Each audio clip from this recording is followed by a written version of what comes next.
Inclusión.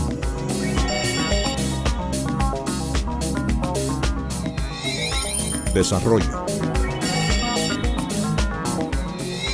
Tecnología.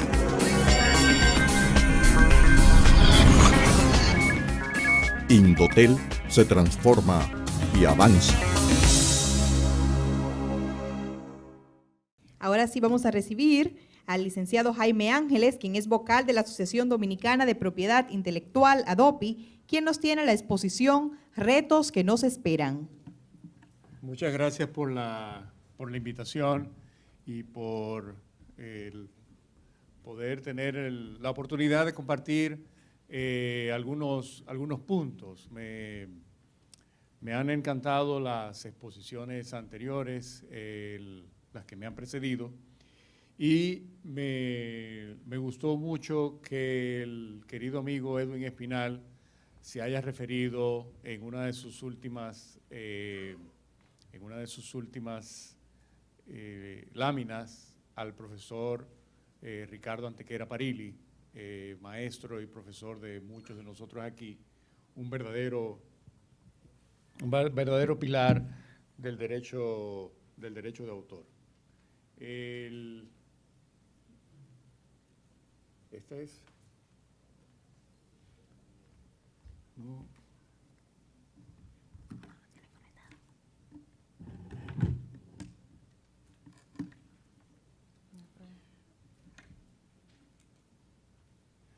Y lo menciono porque precisamente mi primera imagen es completamente de Ricardo Antequera Parili. El profesor Antequera siempre señaló que a través de la historia el derecho de autor ha tenido retos. Y el primer reto de ellos fue la imprenta. Antes todo era manuscrito. Desde que el amigo Gutenberg saca la imprenta, entonces la reproducción es mucho más rápida. Y así a través de la historia, ustedes ven ahí en pantalla, ha habido temas. Si él estuviese con nosotros, de seguro que ya él estuviese hablando sobre estos temas. ¿Qué pasa con el derecho de autor? Estamos en presencia de la disminución del derecho de autor. El derecho de autor no tiene ya la razón de ser o va a ir modificándose, va a ir evolucionando. Ese es el punto del cual yo quiero que reflexionemos hoy en día. Bien. Lo primero que nosotros tenemos que revisar es dónde nosotros estamos con el famoso computación en las nubes, el cloud computing. Todo está en las nubes. Entonces, ¿qué quiere decir que esté en las nubes? Quiere decir que todo va en contra del derecho de autor. Ustedes han visto que a través de la historia, los primeros sitios en la nube, como el Mega Upload, se les acusaba de que simplemente eran sitios en los cuales se almacenaba de forma indiscriminada obras protegidas por el derecho de autor, producciones, grabaciones, películas, todo tipo de obras. Es decir, en aquel momento, y de eso solamente hace 5 años, se satanizaba el cloud computing. ¿Qué pasó hoy en día? Que el cloud computing, la tecnología en la nube, es algo con lo que nosotros vivimos diariamente. Nuestros sistemas de correos, la mayoría de los que lo usamos aquí, está en las nubes. muchos de nosotros tienes cuenta en Dropbox, en OneDrive o en muchos otros, en los cuales podemos utilizar las obras, los escritos, en cualquier parte que nosotros nos encontremos. Que precisamente esa era una de las defensas que decía Mega Upload. Claro está, desde que usted lo utiliza de una forma ilícita y usted lo que se refiere es a multiplicar obras sin autorización, entonces obviamente que solo restaría con utilizar las reglas que conocemos actualmente del derecho de autor. El tema de copia privada es un tema que llama la atención de cómo ejecutarlo con el cloud computing. El tema de la responsabilidad de los proveedores de servicios, qué responsabilidad tiene Dropbox, qué responsabilidad tiene OneDrive, qué responsabilidad tiene donde usted guarda esos documentos o donde usted desde donde usted recibe el servicio con toda la información que se maneja. Ya Edwin Espinal nos dio una pincelada sobre eso, pero quiero hablarle un poco más adelante sobre el tema del proveedor de servicios de Internet. Y como me dieron la palabra, también voy a poder comentar la dichosa decisión con respecto a la responsabilidad responsabilidad de personas que tienen el símbolo en Internet. Bien, ¿qué pasa con la música? ¿Qué pasa con la música? Nosotros creo que realmente hay muy jóvenes, pero yo creo que también habemos mayorcitos que nos recordamos de los discos de pasta,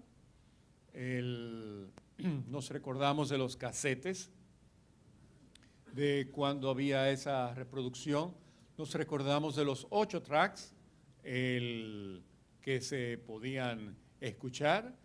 Pasamos a un CD.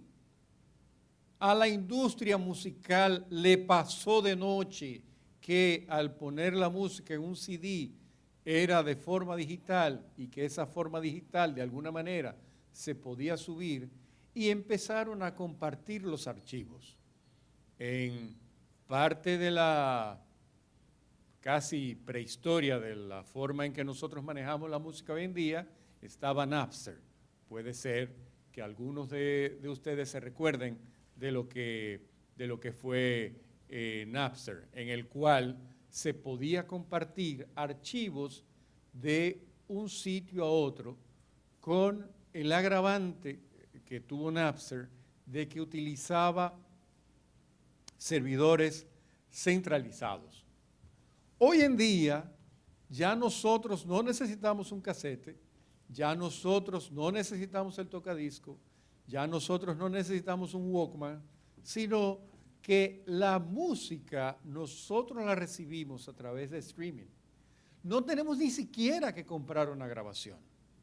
Es más, iTunes puede ser que no soy profeta, pero el modelo inclusive de iTunes puede ser que en unos años ya no exista. ¿Por qué? Porque vamos al modelo solamente de streaming, a lo mejor me van a dar mucho mayor facilidad de yo tener anchos de banda para que mis listas siempre estén disponibles. Hay servicios en los cuales mis listas ya las puedo bajar y las puedo tener en disposición, tenga o no tenga internet. Hoy son pagos. A lo mejor en poco tiempo los servicios empiezan a ser gratuitos y ir avanzando.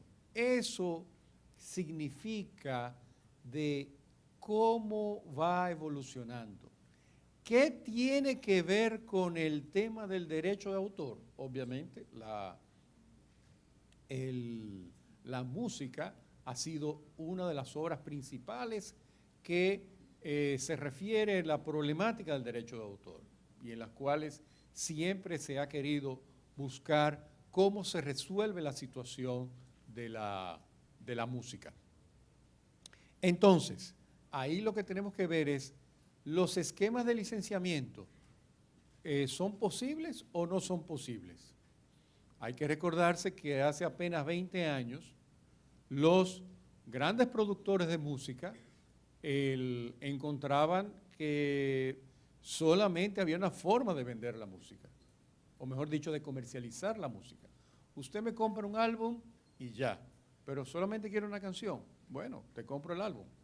Una canción, tengo que comprar el álbum completo. Fue evolucionando, vino Napster, ellos consideraron que perdían millones de dólares y sin embargo tuvo que venir iTunes para decirle, cambia tu forma de hacer negocios. Y así sucesivamente hasta nosotros llegar a lo que tenemos hoy en día. El key del asunto es el esquema de licenciamiento.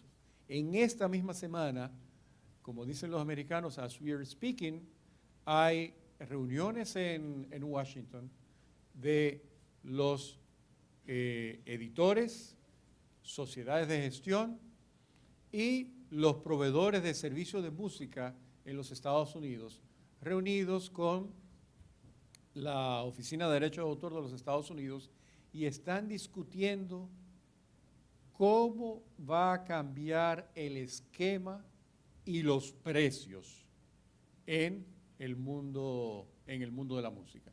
Los editores y las sociedades de gestión colectiva, obviamente, que quieren subir los precios y los proveedores de tecnología quieren que los precios bajen.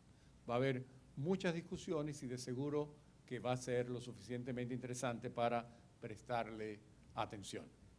Entonces, ¿cuál otro ejemplo nosotros tenemos? Google Books. Cuando Google se le ocurrió, mira, yo voy a hacer la biblioteca mayor del mundo. Yo voy a digitalizar cualquier cantidad de libros. A decir verdad, yo voy a digitalizar todos los libros. En un momento determinado, igual como pasó con el área de la música, las grandes editoras se rasgaron las vestiduras. No puede ser posible, no puede ser posible. ¿Cuáles son las reglas del derecho de autor? Las reglas del derecho de autor son del derecho patrimonial, el autor tiene su derecho patrimonial, decide dónde, cuándo, hasta dónde y cuánto es que me van a pagar por el derecho de autor. ¿Qué dice Google? Mira, todo está muy bonito, pero si el libro se queda en la biblioteca física y si el libro se queda en el estante de la librería, nadie lo va a leer. Entonces, yo lo que te estoy ofreciendo es un chance que si alguien quiere saber de tu libro, yo te voy a remunerar. ¿Cuánto? Algo. Ah, pero entonces tú le estás poniendo precio a mi trabajo. No es ponerle el precio al trabajo, es hacia dónde va la tecnología. Hoy en día, Google Books es una realidad, no lo hace con todo tipo de libros, pero, ojo, el libro, el que no esté en la lista de Google Books, eso quiere decir que si alguien ve el libro ese libro que no está registrado, a Google le sería imposible poder determinar a quién pagarle. Entonces, usted como autor, usted como editor, ¿qué prefiere? ¿El que me paguen lo que vale mi libro o que cuando se utilice mi libro, cuando sea leído, yo tenga algún tipo de remuneración?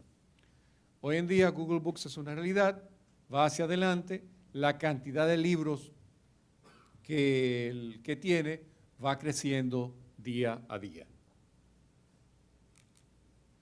Entonces, nosotros vivimos, por otra parte, en lo que se llama la economía de la colaboración, donde hoy en día a mí me resultaba más fácil tomar un Uber para venir a estar con ustedes que manejar hacia la zona colonial. Si yo quiero ir dentro de la República Dominicana, fuera de la República Dominicana, no necesariamente tengo que ir a una cadena hotelera, sino que voy a Airbnb a ver qué persona tiene una casa, un apartamento, donde al sitio que yo vaya, que esté cerca de las localidades que yo quiera visitar, y la voy a alquilar por un determinado número de días. Pero eso es en el mundo físico. Hay decenas de más ejemplos. Pero ¿qué pasa en el mundo digital? Cuando nosotros tenemos el mundo de Wikipedia. ¿Qué pasa? No vamos a hablar todavía del Wikipedia. ¿Qué pasa cuando la mayor parte del contenido, quizás de lo que nosotros leemos, no ha sido escrito por un profesional del periodismo, sino que ha sido escrito por ciudadanos, compañeros nuestros, amigos nuestros o personas que nosotros no tenemos idea de quiénes son? Entonces, ¿qué pasa con el contenido generado por el usuario? Si yo quise comentar sobre el restaurante X al cual fui anoche, ese párrafo que yo comenté, ¿va a estar protegido por el derecho de autor? Las reglas del derecho de autor dicen que sí. El tema va a estar, ¿cómo se calcula el tema de la prescripción? ¿Qué pasa con el tema del compartir, el share? La mayoría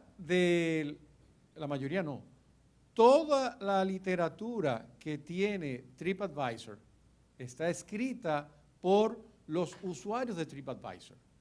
No tiene nada que envidiarle a una guía publicada sobre Santo Domingo o sobre cualquier ciudad del mundo. Y ha sido generada única y exclusivamente por contenido del usuario. ¿Qué pasa con el derecho de autor? ¿Qué pasaría con los derechos? Estamos en presencia de una obra en colaboración. Estarían todos dispuestos a cobrar una gestión por una gestión pública por una gestión colectiva cuando se haga público y cuando se comparta.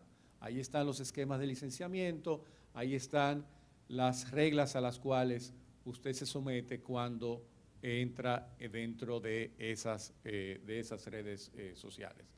No creo que haya que comentar mucho con lo de Twitter y con lo de Facebook, aunque vamos a entrar en ellos en un momento cuando hablemos del tema de los memes.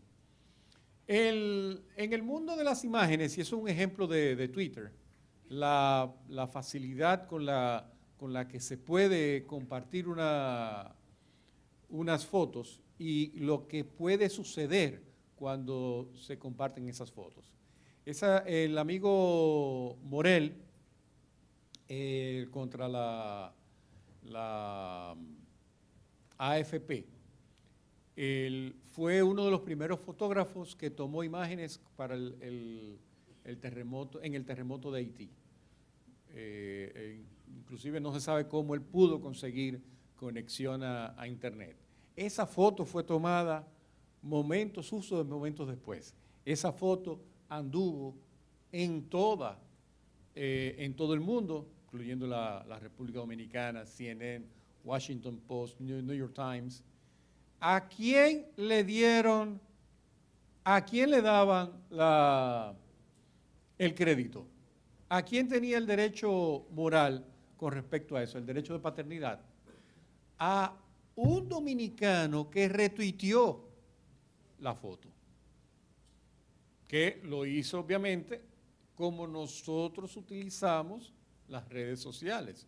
Vemos algo interesante y compartimos el contenido de esas redes sociales. En ese caso, el derecho de paternidad tenía mucha importancia porque el negocio y la profesión del señor Morel es precisamente ser fotógrafo profesional y que pudiese haber sido reconocido, inclusive hasta para saber a quién hay que darle un Pulitzer, si ese era el caso. Pero también, siguiendo con el asunto de la colaboración, nosotros tenemos el tema de Wikipedia. Wikipedia estamos en el 17, hace 16 años, si un alumno mío me decía en un trabajo de grado que el tomado de Wikipedia, yo era el primero que le decía, mira, búscate otra fuente, porque Wikipedia no es algo confiable. ¿Qué pasó con Wikipedia? Que aun cuando el contenido es inserto por los usuarios, se llevó de encuentro en carta y hoy en día muchas personas se preguntan por qué utilizar a Británica, que tiene todos los años del mundo, es una enciclopedia privada. Ya nadie vende enciclopedias. ¿Alguno de ustedes ha recibido a un vendedor de enciclopedias? ¿Tú te recuerdas haber recibido uno? Yo me recuerdo en mi casa haberlo recibido varias veces en el siglo pasado. Exacto. Y el tema de Wikipedia es interesante porque inclusive para la prescripción, ¿cuándo empieza la prescripción? Si la ley de derecho de autor nos dice que es por los volúmenes. Bueno, ahí dice cuándo fue actualizado el contenido, pero no se sabe quién fue que actualizó el contenido. Obviamente que se utilizarían eventualmente las reglas de los autores anónimos y también el tema de las reglas y licencias que ya tiene Wikipedia con respecto a lo que usted incluye. Pero no quise traer ninguno ni de los actuales, ni constructoras, ni de pelota para no herir susceptibilidades. Quise poner uno así muy, muy neutro, como la sonrisa de Mona Lisa, el que todos pudieran entender. Señores, hoy en día esto es uno de los temas, vamos a decir, interesantes de lo que está sucediendo con derecho de autor, con temas de imagen, con temas de privacidad, y ustedes le pueden ir agregando cualquier otra cosa. Puede ser hasta de difamación. En principio, ¿cuál es la regla? El autor tiene el derecho patrimonial sobre su obra. Existe un dibujo de cualquier tipo, de dibujos animados, existe una fotografía, existe un cuadro. Entonces, cuando se hacen memes sobre eso, estamos en presencia de una parodia. La República Dominicana, la ley 6500, desgraciadamente, no incluye ninguna regla sobre parodia. ¿Qué pasaría aquí en la República Dominicana? Nosotros estaríamos en presencia de una violación flagrante al derecho de autor. Obviamente que iniciar acciones contra todo el que haya reproducido un meme es algo sumamente difícil. Nosotros tenemos de cómo ha ido cambiando el tema de las horas por encargo. Ya se puede pedir por el internet con respecto a las fotografías. Las impresiones en tercera dimensión, que yo diría que se parecen mucho al tema de cuando eran las fotocopias, porque hoy en día son pocos los que tienen impresoras en tercera dimensión, pero es un mundo que hacia la generalización de ese mecanismo es que se está haciendo. Eso es un Jedi que se está haciendo. No hay tiempo para explicar lo que es tercera dimensión, y solamente quería decir al final lo que es mis conclusiones, adaptándonos a los tiempos. Tenemos el inconveniente en la República Dominicana de que nuestra ley necesita cierto apoyo. No tenemos ni siquiera la implementación de la responsabilidad de los proveedores de servicios de Internet.